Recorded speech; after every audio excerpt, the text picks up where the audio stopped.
चलिए आज भारतीय संविधान के अनुच्छेद 55 को समझते हैं। ये वो अनुच्छेद है जो भारत के राष्ट्रपति को चुनने का तरीका बताता है। और यकीन मानिए ये कोई आम चुनाव नहीं है, इसके पीछे का गणित वाकई बहुत दिलचस्प है।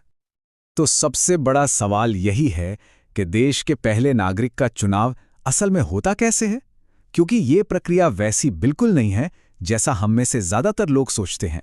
चलिए इस गुत्थी को सुलझाना शुरू करते हैं। सबसे पहली और सबसे जरूरी बात जो हमें समझनी है, ये एक अप्रत्यक्ष चुनाव है। इसका सीधा सा मतलब ये है कि आम नागरिक यानी हम और आप इसमें सीधे वोट नहीं डालते। ये प्रक्रिया कई ज्यादा जटिल है और इसकी वजह भी बहुत खास है। इस पूरी चुनावी प्रक्रिया की नींव या कह सकते हैं कि इसका दिल एक बहुत ही महत्वपूर्ण सिद्धांत पर रखा गया है, और वो है एक रूपता का सिद्धांत।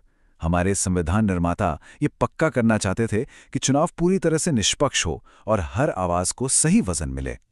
तो देखिए, अनुच्छेद 55 के दो बड़े मकसद हैं। पहला है एकरूपता, जिसका मतलब है कि अलग अलग राज्यों के वोटों की कीमत में एक जैसा पैमाना हो, और दूसरा है समतुल्यता, जो राज्यों की ताकत और केंद्र की ताकत के बीच एक सटीक बैलेंस बनाता है। और मजे की बात यह है कि ये दोनों लक्ष्य मिलकर एक बहुत ही कमाल का चुनावी सिस्टम बनाते हैं। एक तरफ तो ये राज्यों को उनकी आबादी के हिसाब से सही प्रतिनिधित्व देता है, और दूसरी तरफ ये भी पक्का करता है कि संसद की आवाज भी उतनी ही मजबूत रहे। तो चलिए अब जरा हिसाब किताब वाले हिस्से में उतरते हैं। सबसे पहले ये देखते हैं कि किसी भी राज्य के एक विधायक यानी एक एमएलए के वोट की वैल्यू आखिर तय कैसे होती है। यहां ये याद रखना बहुत जरूरी है कि हर विधायक का सिर्फ एक वोट नहीं होता, बल्कि उनके वोट की एक खास वैल्यू या मूल्य होता है, जिसे एक फॉर्मूले से निकाला जाता है। ये फॉर्मूला 3 आसान स्टेप्स में काम करता है। पहले उस राज्य की कुल जनसंख्या ली जाती है, फिर उसे उस राज्य के कुल चुने हुए विधायकों की संख्या से डिवाइड किया जाता है। इसके बाद जो नंबर आता है उसे 1000 से एक बार और डिवाइड करते हैं। बस जो नतीजा आया वही है उस राज्य के हर एक एमएलए के वोट की वैल्यू। अच्छा, इसमें एक छोटा सा नियम और है। अगर दूसरे स्टेप में डिवाइड करने पर रिमाइंडर 500 या उससे ज्यादा बचता है तो वोट की वैल्यू में एक और जोड़ दिया जाता है। ये ठीक वैसा ही है जैसे हम मैथ्स में 0.5 या उससे ज्यादा होने पर अगली संख्या में राउंड अप कर देते हैं। ठीक है, तो अब जब हम एमएलए के वोट की वैल्यू निकालना समझ गए हैं, तो चलिए देखते हैं कि इस वैल्यू का इस्तेमाल सांसदों यानी एमपीज के वोट की ताकत तय करने के लिए कैसे होता है। अब यहाँ एक बड़ा फर्क है। विधायकों के वोट की वैल्यू तो हर राज्य में अलग अलग होती है, लेकिन हर एक सांसद के वोट की वैल्यू बिल्कुल एक जैसी होती है, चाहे वो किसी भी राज्य से हो या चाहे वो लोकसभा का सदस्य हो या राज्यसभा का। तो एक सांसद के वोट की वैल्यू निकालने के लिए सबसे पहला काम ये किया जाता है कि देश के सभी राज्यों के सभी चुने हुए विधायकों के वोटों की वैल्यू को आपस में जोड़ लिया जाता है। जब ये टोटल वैल्यू आ जाती है तो उसे लोकसभा और राज्यसभा के सभी चुने हुए सदस्यों की कुल संख्या से डिवाइड कर दिया जाता है, और इससे जो नतीजा निकलता है वही एक एमपी के वोट की वैल्यू होती है। यही वो फॉर्मूला है जो राज्यों और केंद्र के बीच के उस बैलेंस को हकीकत में बदलता है। अच्छा, तो वोटों की वैल्यू तो तय हो गई।